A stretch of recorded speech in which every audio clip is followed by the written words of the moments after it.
You're probably here because you're finding it a little bit difficult in finding your way about leadership, finding your way on how to manage people well, and finding your way on how to grow your business as an entrepreneur.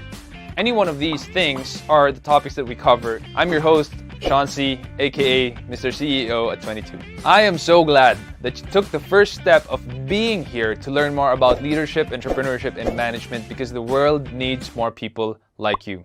We will help you to invest in yourself because that's something that is worth doing. That is something that is worth learning. If you have questions about entrepreneurship, maybe you're having problems at work or you're having some leadership problems or managing other people, boy, I have news for you. We have what we call a masterclass. Most of the courses in the masterclass deal with how you can generate revenue online.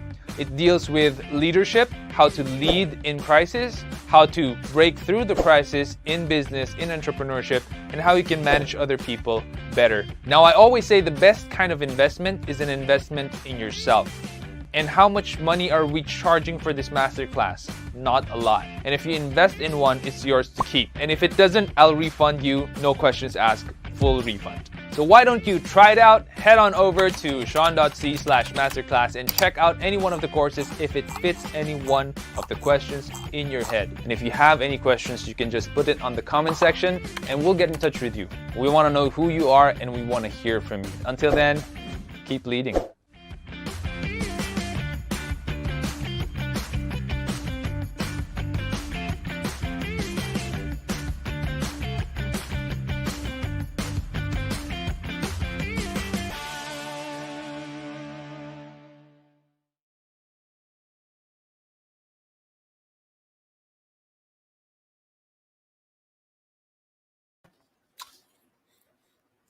All right. Hey guys, good evening. We are live on Facebook, YouTube, Twitch, Periscope, you name it. I'm using a new webcam. I realized medyo tabingi pala siya ngayon. So, I'm so sorry for that. Or maybe someone moved it. I feel like someone moved the cam.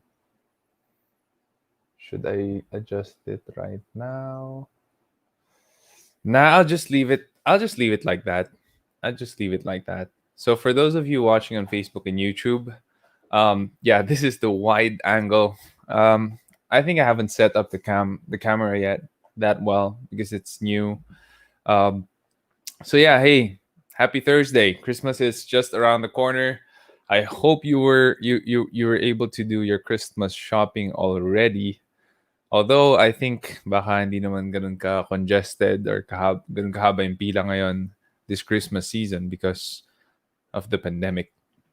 So, this is Leadership Stack Live, where we answer questions about leadership, entrepreneurship, and management. And you can ask business consulting questions as well. Just go to this link right here from.sean.c/discord. You can join the community and you post your questions there in the Ask Anything Questions channel. Even though we stream this on Facebook, YouTube, and other places, we still interact more and best, and we only answer questions in the Discord channel. So please join that group. It's free, doesn't cost you anything to do that, and you get your questions answered. So I'm going to be starting a minute early. We have a question from Vian. Vian asks, how to grow an engaged Facebook community from scratch? All right, so Vian, to be honest, I am not the expert when it comes to growing Facebook communities. But here's what I know. Great Facebook communities usually have people who are hands-on in asking questions, in stimulating thought, and in answering questions as well. So if you have time, diba? It requires time. That's what it requires the most. You have to be there. Whenever someone posts something, kailangan mong i-moderate yan. You have to check it out. Whenever there's someone who wants to join the group, you have to see, is this person a spam bot or is this person a legitimate person? So you have to filter out every application and Having an engaged Facebook community really requires that you put in the time and the effort to contribute, to ask questions, to stimulate that community so that they are thriving. You have a lot of people just joining the conversation, etc. Vian's next question is: what are some of your favorite 2020 reads? Well, I've read the book Motivate by Pastor Peter Tanchi and his family, and that is a book that talks about how to disciple your children, how to spend time with them, how to discipline them, how to teach them God's ways. And I really love that book because I have two kids. They are both young boys. They're 4 years old and 6 years old. And it is important for me as a father to be able to guide them and bring them up in the instruction and love of the Lord. So how do I do that? That book really helped me out. It really opened up the doors of my mind on what to do. Because as a parent, it doesn't come naturally with the things you need to do, the things you need to teach. And that's why we see so many parents who consider themselves as, a failure, or they consider themselves na they're really bad at parenting. It's because parenting is intentional. You have to be intentional about learning what to do, intentional about learning what to teach your children, what to model to them. Children see and emulate. So it doesn't matter what you say, it matters what you do, because that's what they're gonna be doing and copying as well. I also love the book Principles by Ray Dalio. I haven't finished it yet because it is such a long read. It's a very thick book, but I am almost halfway through it, I think. So that is something that I really love. I've read a handful of other books. One of them is Atomic Habits by James Clear. That teaches you about habits, how to make it easy, how to make it desirable to start and form a new habit, a good one, hopefully, and how to eliminate a bad. We all have good and bad habits, right? So the bad habits, you want to eliminate them, you want to take it out of your system. So it tells you how to make it super hard for you to just get into that bad habit. For example, if you're into the habit of smoking, it tells you that you have to put your lighter somewhere that's super hard to reach, put your cigarette pack somewhere so hard to reach, and remove the cues that makes you want to just grab a cigarette. For example, if that's stress or if that's social gatherings, friends, then you have to keep yourself from doing that. Or if you're gonna go there, don't bring your lighter, don't bring your cigarette. So it helps me to realize that habits can be broken. There is a way to systematically do that, to break bad habits, and there is a way to systematically form and create and stick to new good habits. So those are some reads that I really love. Right now I'm reading The Motive by Patrick Lencioni. That's helping me to reanalyze where I am as the leader of my organization. Am I leading sacrificially? Am I serving them? Or am I leading because I think it's a reward of years of hard work? I think being CEO is a reward that I deserve. So it talks about two different kinds of leadership. Are you treating it as a responsibility or a reward? And it is making me think about how I am doing as the CEO of my organization. That's a really good read, an easy read as well. It's very short. I also read the Ultimate Sales Letter. Haven't finished it because a lot of it I already know, but I tried reading it. I tried finishing it, but it's just not something that I'm excited to pick up again and read again. And I am also reading right now. I know I'm reading a lot of stuff. That's how I read. I read a lot of stuff sabay-sabay, simultaneously. It bores me when I read just one book at a time. I read How the Mighty Fall by Jim Collins, and that also helps me to realize how important it is to focus on what you have right now, the things that are going right for you, because a lot of companies, why they fall, as great as they are, as big as they are, as many billions they might have in revenues, they fall because they miss out their primary engine. They get excited about something new, they want to hop into something different, they reach for the stars, and suddenly they abdicate a lot of things. They relinquish responsibility on what's really working for them, their primary engine. So that is actually something that has opened up my eyes again into how much SEO hacker needs me still to work in it and to do the things that no one else can do, because I'm the CEO and there are things that only I can do in the organization. So these are some of the best reads, my favorite reads this 2020. I know I have read some more books. It's just that I can't get to putting my head around it, what those books are, but those are just some, and I hope that helps you out if you're going to be grabbing books soon. Yeah. Well, if you want to buy, I think Fully Booked is now accepting orders and delivering to your house. So Fully Booked is one of the places that I just buy books from. Makes it easy. I'm more of a hard copy type of guy, but I do have my Kindle. I do read ebooks in my Kindle. It's right here. So yeah, if you can't find the book here in the Philippines, which sometimes I can't, I just download it via Kindle. Oh, one of the books that I've read as well is by Michael Hyatt. I forgot the title of the book. I think it is about um it's about time, how you handle time. I'm not sure if I can find it here in my Kindle right now though, but that is a really good book. If you have a book that if you have time and you're looking for a book that you might want to read, Free to Focus, that's the book. That is a super good read. They also have a lot of materials like worksheets that you can use and download, all for free. Yeah, that's all for free. I personally did the worksheets. It's really, really good. Free to Focus by Michael Hyatt. Question from Patrick Miguel: when do you know when it's time to take your business to the next level and add people to your team? You will know when you need helping hands already, when you can't do the work well, because as entrepreneurs, especially when you're starting out, you can do the work well, eh? That's why you will grow as a business, because people just keep on hiring you, they keep on giving you work, they keep on ordering from you.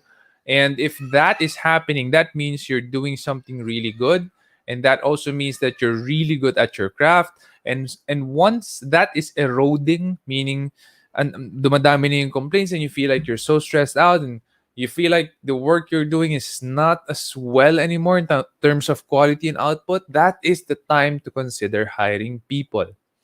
When you're affected already, personally, mentally, emotionally, because there's just so much work, I'm not doing the output I used to do it very well, that is the time to start thinking about hiring people. Now, if that is the next level, I wouldn't say so, because hiring people is actually a lot of work. You have to consider who to hire. Are they the right person? You don't hire just because you need another seat filled up. You need another helping hand. You hire because you want someone who really wants to help you grow the company. And it's difficult to look for people like that. Extremely difficult, especially when you're starting out, because a lot of those good people are considering other bigger companies. So you have to have something that they would want in order for you to be able to get them to work with you. Now, it could be monetary, that depends on you. Could be equity, again, more of material things. Or it could be that you will grow and mentor them to be someone bigger and better than who they are today. That is also valuable. And if you can get someone who values that, I think that is a huge win. Next question would be, what should be the qualities to look for in your first hires? Well, we look for three things: humble, hungry, and smart. That's from Patrick Lencioni. We adopted that. He says, humble, usually see that when you ask questions, is the person answering you honestly? Is the person answering you with the difficulties. For example, I asked the question when I interview people, I ask this question: what is something, if you get hired right now and a year later from today, hypothetically speaking, you get fired, what would be the reason why? So that's one of the questions I ask um, during the final interview, because I'm the final interview. And if the person says that, I think because, for example, this is an example, this is not a real scenario. So if the person says, I think I could get fired because I was not led well or I was mismanaged, then it's not really a humble answer. But if the person says, I think I would get fired because I have a weakness of gossiping. Let's just say that the person was honest enough to say that. That for me is humble. It's a sign of humility, and that person knows his or her weakness or blind spot. That's a big deal because that can be fixed. But if a person doesn't know his or her blind spot, it cannot be fixed. I would rather not hire that person. So that's humble. Hungry means that the person is really desiring growth. Growth is super important for the person. So we have had interviewees who live in posh subdivisions like Ayala Alabang subdivision, drives a really nice car, and I keep on wondering like why would you want to work for me? Because we're paying minimum wage when you get hired here and you're a probationary. We don't pay a lot of money. And that also is part of our culture in SEO Hacker. We want to see people who really want to work with us, not people who are after the gold or the money. So we only hire minimum wage for probationary employees. And that tells me if the person lives in a posh village, everything has a really nice car, I would ask probing questions to know if you really want to work and work your ass off here with us, who people who are also working their asses off. Because if you're not willing to work because you live a comfortable life, you're not hungry enough, and you're gonna quit on the first sign of difficulty, we would rather not hire you. So we look at these things, and we also want to check, is the person going to go the distance with us? So some questions that we ask would be, how hard are you willing to work? How badly do you want this job? How well do you play with the team? You can gauge people's hunger with that. And smart is people smart, not the IQ smart. We don't look for IQ smart people. We look for people who can deal with other people. In Tagalog, diskarte. Madiskarte sila. So we look for people who can get around, who know their way, who have the confidence, who are tactical when the need arises. And you know these people by asking them questions that are difficult during the interview process, and they're able to answer it honestly, and you can see you can see in their eyes they have the discernment to deal with the question. And when they talk with you, they look at you eye to eye. They don't stray right to left, because you know when you've interviewed a lot of people, as much as I have, or as much as my people have, as much as my wife has, you know that if someone is lying when they look down suddenly during the time that they're answering the question, you just know. So we look for those three things when we hire people now. Did I look for that in my first hires?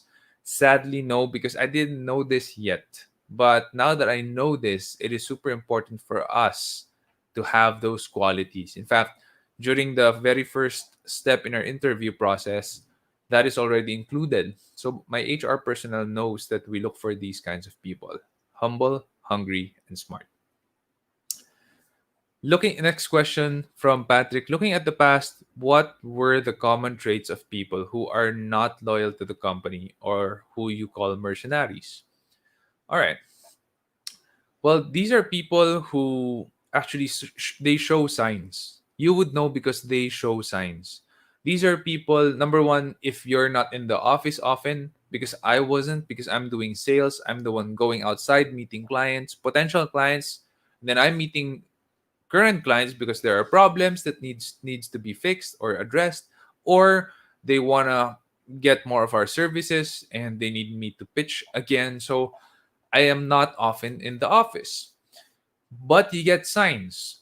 Some of those signs are when their work is dwindling. They're not producing the same output as you expect or as they were delivering before. That is one of those signs. Another sign is how they greet you and how much they talk about other people.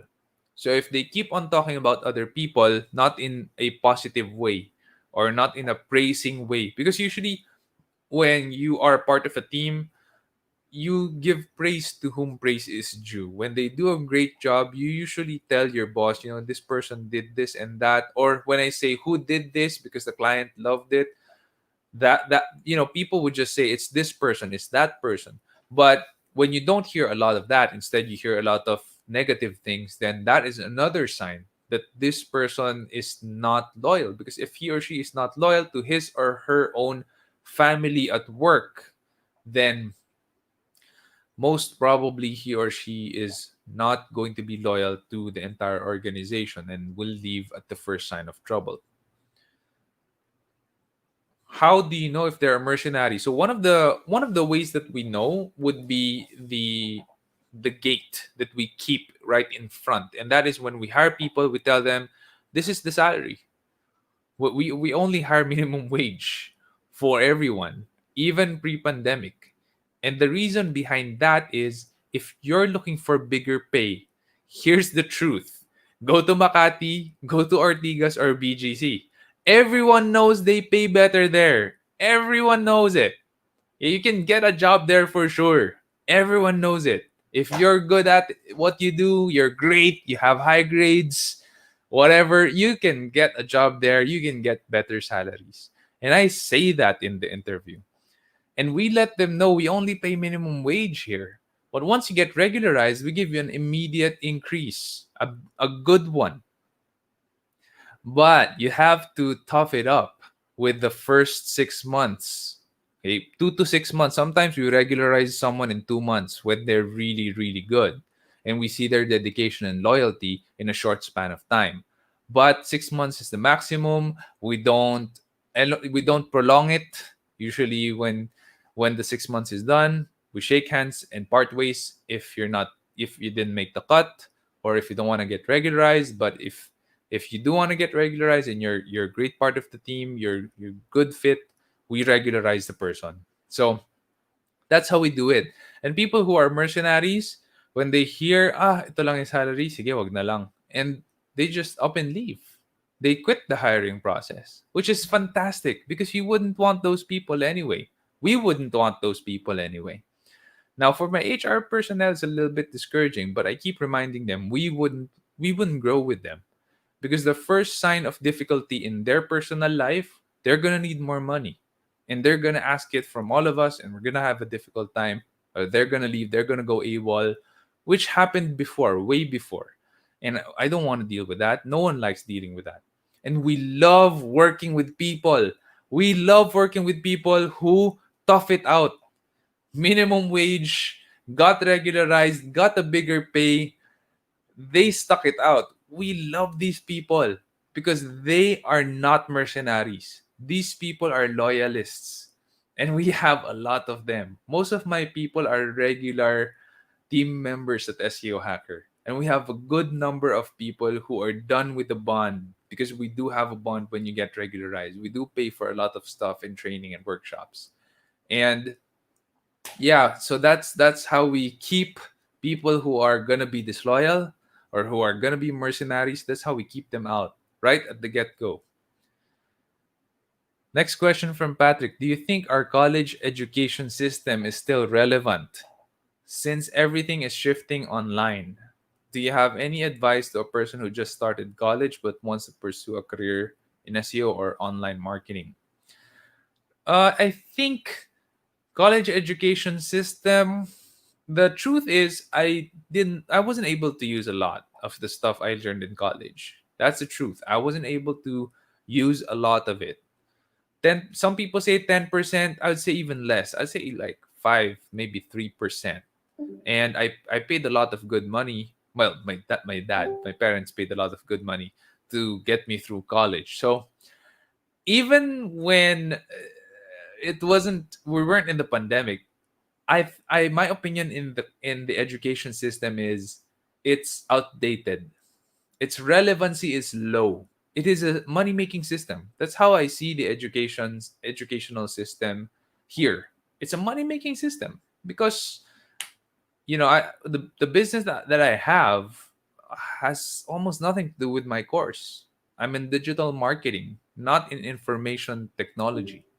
So that's my opinion. I am not saying don't go to school or don't study. It is important for us to learn, but how it is delivered and the things that are delivered to us, I think can be improved by a long way, a long way. Do I have any advice to a person who just started college but wants to pursue a career in SEO or online marketing? Though you can't find it in college. That's my advice. SEO or online marketing, they don't teach that in schools yet. If they do, it's not that great because I personally didn't learn it in school. I learned it on my own, DIY. Had my own experiments. Even now, we're running experiments. I still run my own experiments in SEO and digital, and that's how I learned it. If you want to learn it, you don't need to pay the education system. You don't need to go to school. Just research online, read, watch videos. There are so many free resources out there. Hindi ka mauubusan. So learn it, apply it, do your own tests because that's how you will retain what you learned and finally see the results, and that's going to be your first portfolio so you can get clients. Of course, make sure that when you're starting out and you're going to do it as a service or a business, you charge reasonably. Don't charge crazily na parang expert ka na or sobrang tagal mo na sa industry. SEO Hacker, we're 1 decade in, and our prices are that way because we have built a really good brand. But when I was starting out, I didn't charge so much. I didn't charge half as much as I'm charging now, I think. So you have to have humble beginnings. That's, I think, the way to do business right is have humble beginnings and have a story to tell. Why you started the business, why you serve clients. Always communicate why you do things. Next question, do you still consider putting your startups into IPO? What are the benefits of going public? How is the process like? For personally, I am not there yet. I think that's going to be a long way off because you need a certain amount of revenue that you're making. You need a certain amount of capital that your company has to have. It has to have a certain number of capital and shares before you can go IPO. Going into IPO is like starting another business. Actually, the entire process is like starting another business because it's going to eat up almost all of your time as a business person. You dealing with the banks, the underwriters, dealing with the law firm who will be able to help with the underwriting of the IPO. It's a lot of work. And I think that I am not yet at that level where I can do that. And I'm not sure if I would like the public to I'm not sure if I would like the public's sentiments to affect our company's revenue, profitability, shares, and overall capitalization. I'm not sure if I'm ready to have that. So I haven't really thought hard about it. It's a nice thing, I think, to go IPO. I think that's a graduation for businessmen. I think so. But I'm not sure if I want to take SEO Hacker into that route. So I'm a little bit conservative that way. What are the benefits of going public? Well, it's honestly it's like you're printing money because a share is, it could be per share you got it for like a centavo and you're selling it for like 500 pesos. I don't know, like Jollibee is like 200 pesos right now. And a share is pretty much nothing. It's just paper. So it's like literally like printing money. Yeah. So going public is like that. That's a huge benefit for shareholders to go IPO. But there are a lot of cons as well, in my opinion, especially if you want control of the company, because now people can buy your shares and people's sentiments can affect your shares as well. You could be, a millionaire or billionaire one day and suddenly you're out of the game the next day. You're not a millionaire anymore because your shares stock price went down. How's the process like? So yeah, it's a very difficult, very time consuming, very also very expensive process because you need to pay a lot of people, law firms, business consultants, underwriters, and you need to infuse capital as well. You need investors as well. You pitch to a lot of people, so it's a very intensive process. How would you describe your strategy in expanding your business team, in your business, in your team, while ensuring you are still true to your values and goals? Oh, for me, this is no brainer. Your values and goals are very important. It is why you do things. If you are true to your values, if you keep to your values, if you practice your values, business will follow. Business will follow. The money will follow. So that is one of the biggest differentiators that companies have.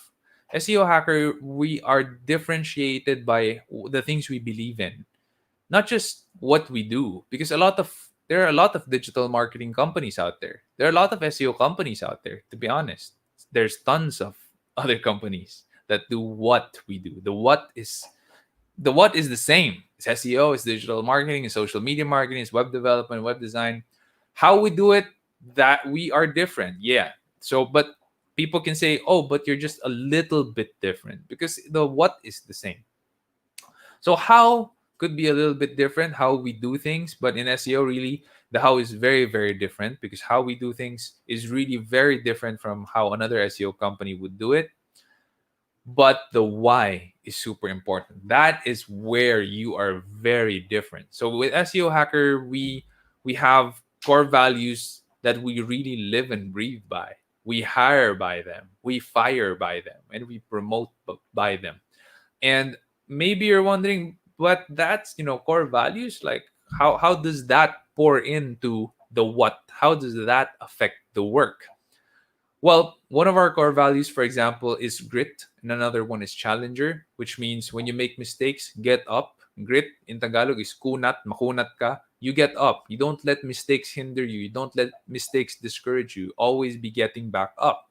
And challenger, go the extra mile. Do the hard work. Know that life is hard so that things will be easier for you. Those two things pour out into our work because the work quality we produce in SEO Hacker would really spell out for you if you're the client that, oh, this is a company on another level. They really go the extra mile. When they make mistakes, they apologize and then they make up for it. They get back up. That pours into our work like that. Whereas honestly, it sounds like a small thing, but other SEO companies or other digital marketing companies, when they don't do that, we stand out a lot. So that is very important. That is for me the most important thing, more than making a profit, more than running a team. Your values has they have to be clear, they have to be straight, and you have to live by them, and then business will follow. What services, oh, this is the next question, what services or businesses you hope our country, what kind of, oh, what businesses do I hope our country would have that other developed countries have?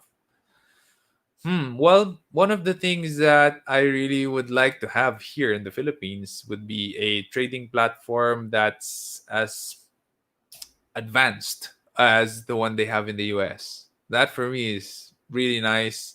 I'm using eToro. I'm loving it very much. The platform compared to using our local ones, it's really clunky. It's difficult to use, but I have no choice. I have to use that. I still have a lot of, um, I still have a good investment in our local scene.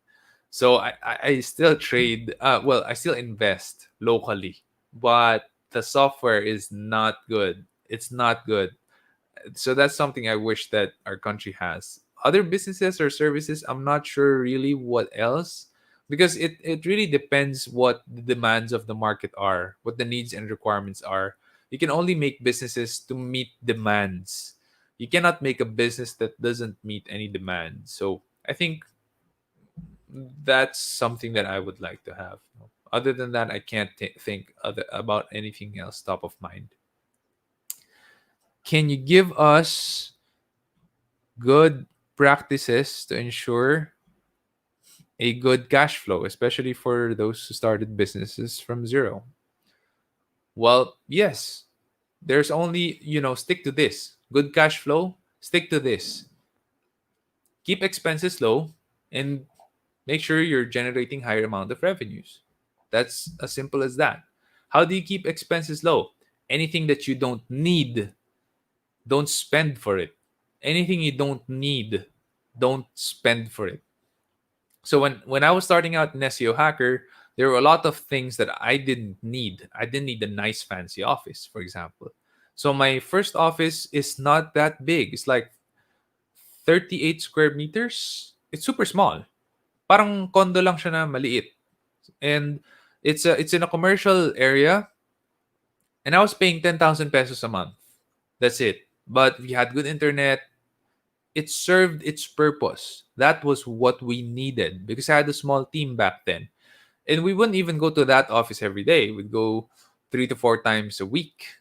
So it served its purpose. Do not spend for more than you need.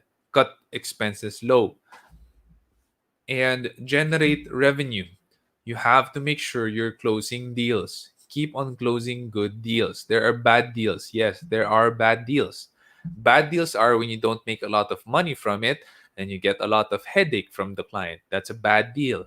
In those cases, you have to fire the client. And we have an episode in the Leadership Stack podcast on Spotify about firing clients. How do you fire bad clients? Have I fired bad clients before? Yes, I've fired a handful of them already. So make sure to fire bad clients so that you have also more space and more bandwidth to get new, better clients on board. So yeah, generate revenue more, always be generating revenue, always be closing and cut expenses low. That is how you make sure you always have good cash flow. I have a question from Jazz. Is it wise to hire friends? Magandang tanong to. Or have you hired your friends who needed a job? Okay, well, I hired friends. My first two hires were friends. They are graduates from LaSalle, pretty much almost the same time as I graduated. One exactly the same time I graduated. So he's actually a friend. So two of them friends. Did they need a job? No. That's the beautiful thing about it. They were responsible. They were great men. So I hired two guys. They were great men, but they did not need a job. So their salaries during that time was less than minimum wage. Because I talked with them heart to heart. I said, I can't pay a lot, but I can teach you what I do. I can teach you my principles. I'm not a big businessman back then. I didn't have a lot going on for me back then. And I just told them, but I need your help. Are you willing to give it? Because honestly, you're not doing anything naman right now. They're not doing a lot. They didn't need a job. They didn't need a job, but they also didn't have a job. So I asked them, would you like to help me? And they said yes. And they were my first two hires. They're friends of mine. Is it wise to hire? Is it wise to do what I did? In my case, yes, because they did really good work and they really helped me to start SEO Hacker. And I would always be grateful and thankful for them. And we are still really good friends today, by the way. We're still really good friends today. So, yeah, that's my story. I'm not sure if you ask me now if I'm gonna hire friends and if it's gonna be wise for me because of where I am today. You have to choose. Even if the person is your friend. I remember recently I just hired a friend of mine. Even if the person is your friend, you have to be wise. Pinadaan ko pa rin siya sa hiring process namin. Maybe not all, but a lot of our hiring process, pinadaan ko pa rin siya. Pinatake ko pa rin siya nung exams namin sa core value, good fit ba siya. So, I have hired friends, but how you hire them, I think, is the more important thing that you should consider. Do you really hire them as you would a potential team member? I think that's the best way to do it. Hire them as a potential team member to kind of symbolize already that this is going to be work. We're not gonna be hindi ito tambayan. We're not gonna be barkada here. We're not gonna have. It's not gonna be a good time thing. It's work. So I think how you hire it matters a lot. You have to be professional about it. Next question from Zeph.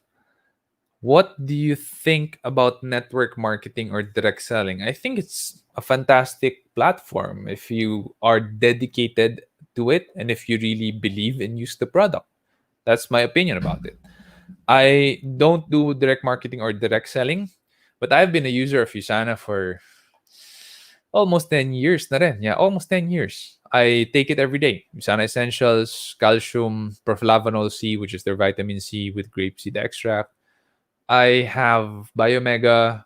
I have Vision X. In fact, I have it here because I'm always on my screen.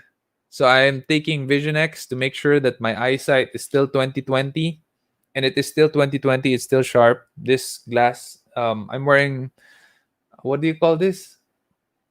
I think it's multi-coated anti-Blu-ray glass, something like that. I'm not sure, but it's just for protection for my eyes. But as far as I'm concerned, I am 2020. My eyesight, there's nothing wrong with it. So I do take Usana. I am not, again, I'm not a distributor. I'm not promoting them that you should sign up to be a distributor, but the product is really good. I love it. And I've bought a lot of it over the years. And so for me, direct marketing or direct selling is really good. I think if I'm not CEO of SEO Hacker, if I don't have my businesses, I might be doing direct selling actually. So yeah, but it depends on your skill set. Can you sell really well? Is your selling style? Kasi may kanya-kanyang style yan eh. Medyo hard ka ba? Soft ka ba? Or do you, paano ba yung working relationship mo? Do you follow up often? Or do you, nanlilibre ka ba? Alam mo yun, like kanya-kanyang style yan eh. My selling style is, I think I'm more suited in the B2B arena. That's why SEO Hacker, we're a B2B company. I think I sell pretty good naman by God's grace. So it depends on your selling style. Question from Len: do you think having a partner or having partners make it easier to be successful? It depends on your personality type. So I am independent for the most part. So when I started SEO Hacker, I started it by myself. I was a sole proprietor. I started it by myself, and it was easier for me that way because the decisions I made was super fast, super flexible. I was very agile in how I did things. And I didn't ask a partner to come on board because I think a partner would complicate things. That's how I really felt, genuinely. I didn't want to be bogged down by other people's opinions that can affect the business decisions. So it depends on your personality type. If you're a person who's dependent or you need other people's help or you don't have the expertise to run that business, then of course you have to have partners. But my opinion on having partners would be if you intend to run the company and you have the most at stake, always have majority shares. Do not do it na parang 50-50 tayo or 33% tayong lahat. No, hindi pwedeng ganun eh. Kasi what if a decision has to be made talaga and naka-stalemate kayo or may maiipit na isang tao na pag ito yung pinili niyang decision, galit na si person A. Pag ito naman pinili niya, galit na si person B. Mahirap yung ganon. So, for me, you have to, if you're gonna have a partner or partners, make sure that one of you, the one with most at stake or the more knowledgeable and sacrificial one, would have final say. That is my opinion. So for me, it's either I am majority share when I start businesses with partners, either I'm majority share or I'm silent partner. You can consult with me. I will give you my opinion. I will honestly tell you what I think and give you advice, but the decision has to be yours and yours alone. Either that or I'll run point. I'm a quarterback. I make the decisions. So it cannot be na maghihintayan tayo and we have 50-50% sa votes or sa decision making.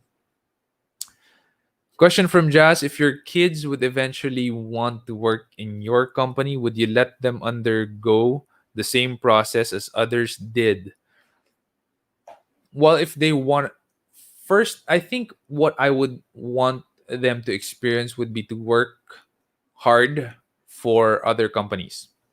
So I have clients, I have partner companies in SEO Hacker. We have around 50 clients.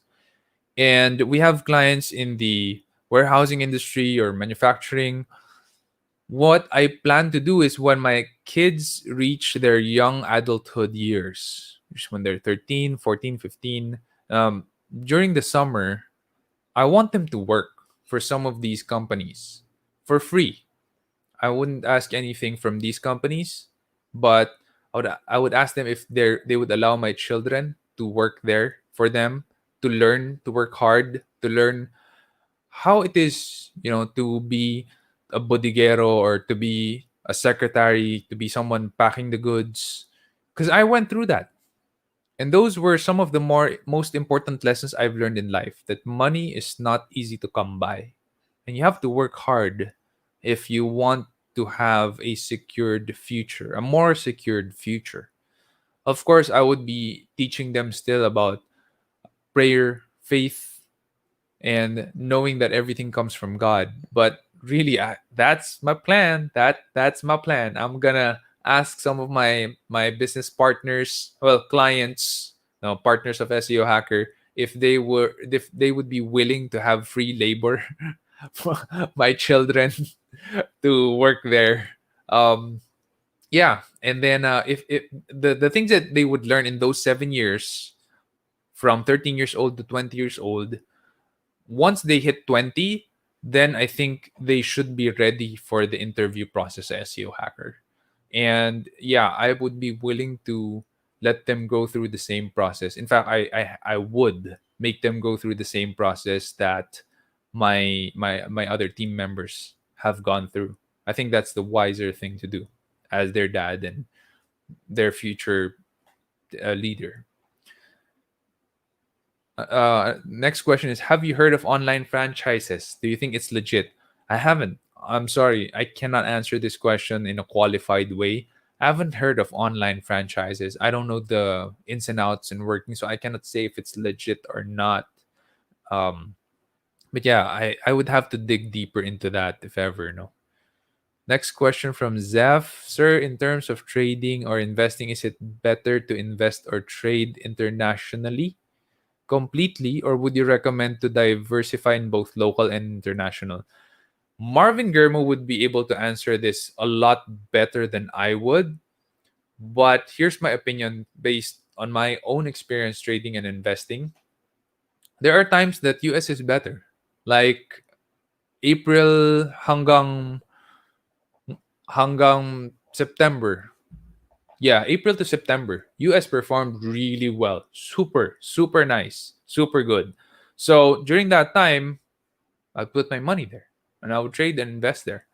But October, September, October was when things started to kick in here in the Philippines. Actually, if you invested in April in some stocks, panalong panalo ka na ngayon. So I did also invest during that time in some stocks here, and yeah, it really went up. So it buy low and sell high. I think that's it. Whether here in this country or in the US, just buy low. And March, April went really low, and then you can sell high. I think that is going to be the case whether you're here or whether you're abroad.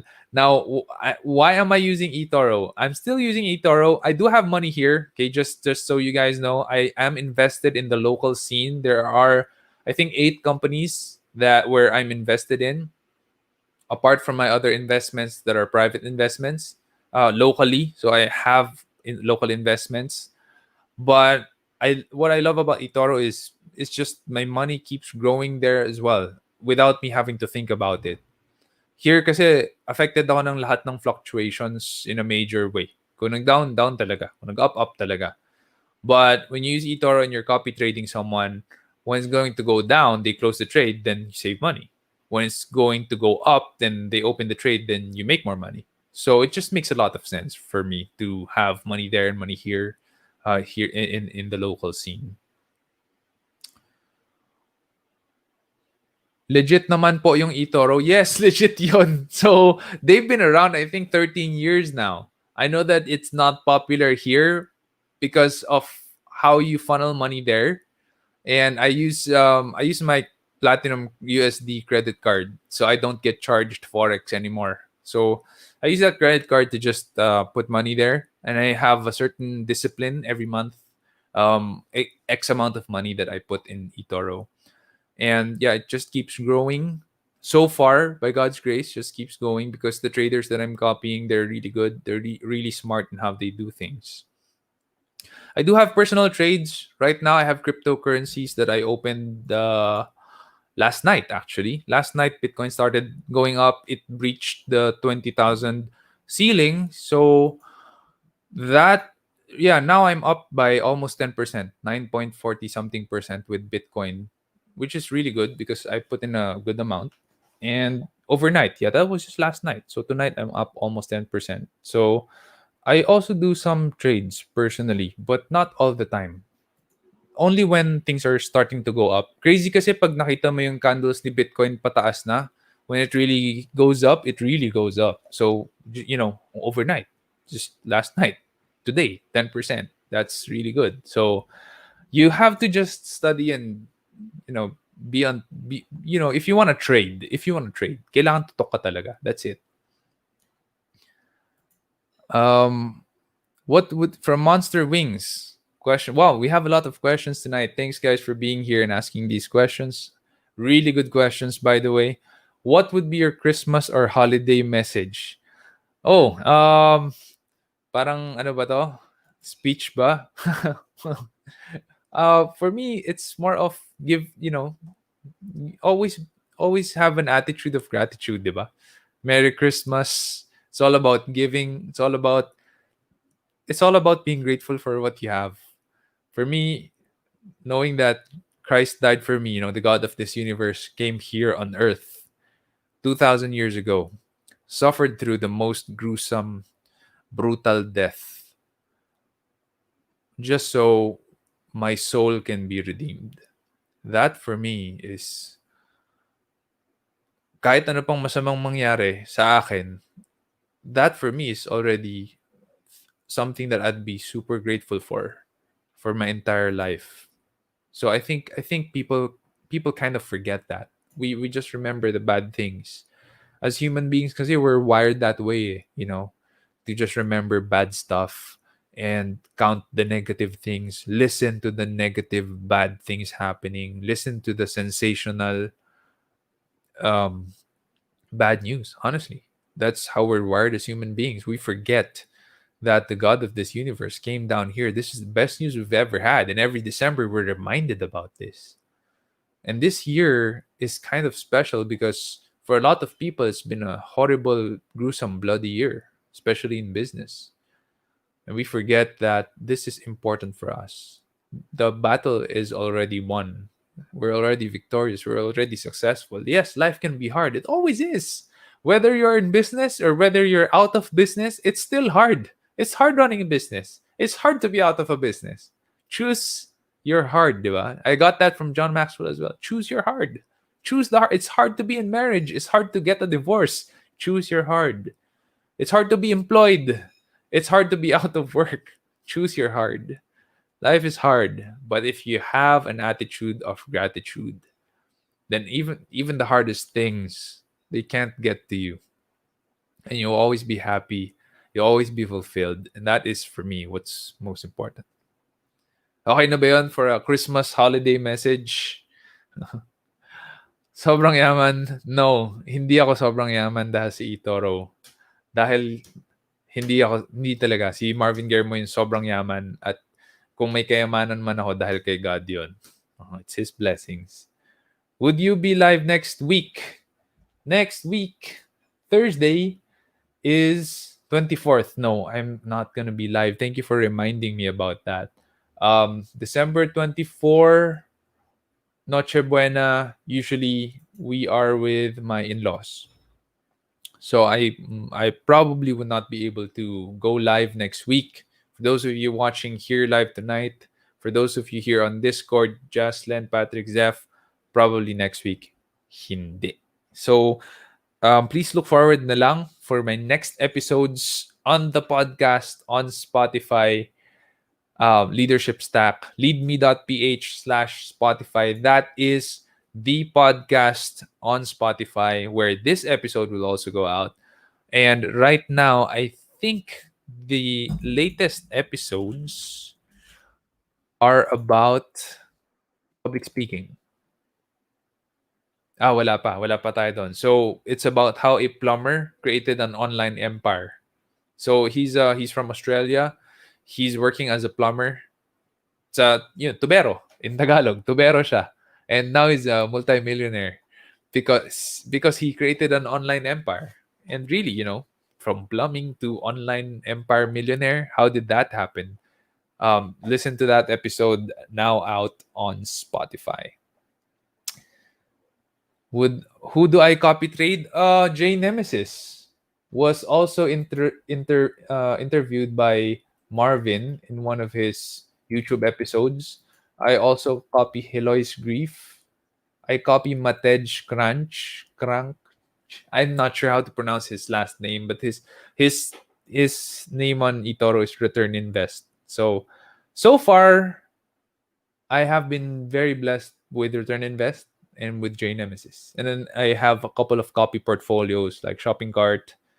In the game worked very well for me, but I got out of it na kasi medyo mababa na yung gains ngayon eh.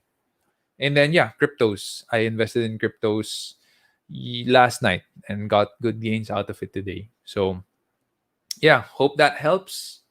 That is the last question, and this is probably the last Leadership Stack live episode that we're gonna have this year. It's been a wonderful year.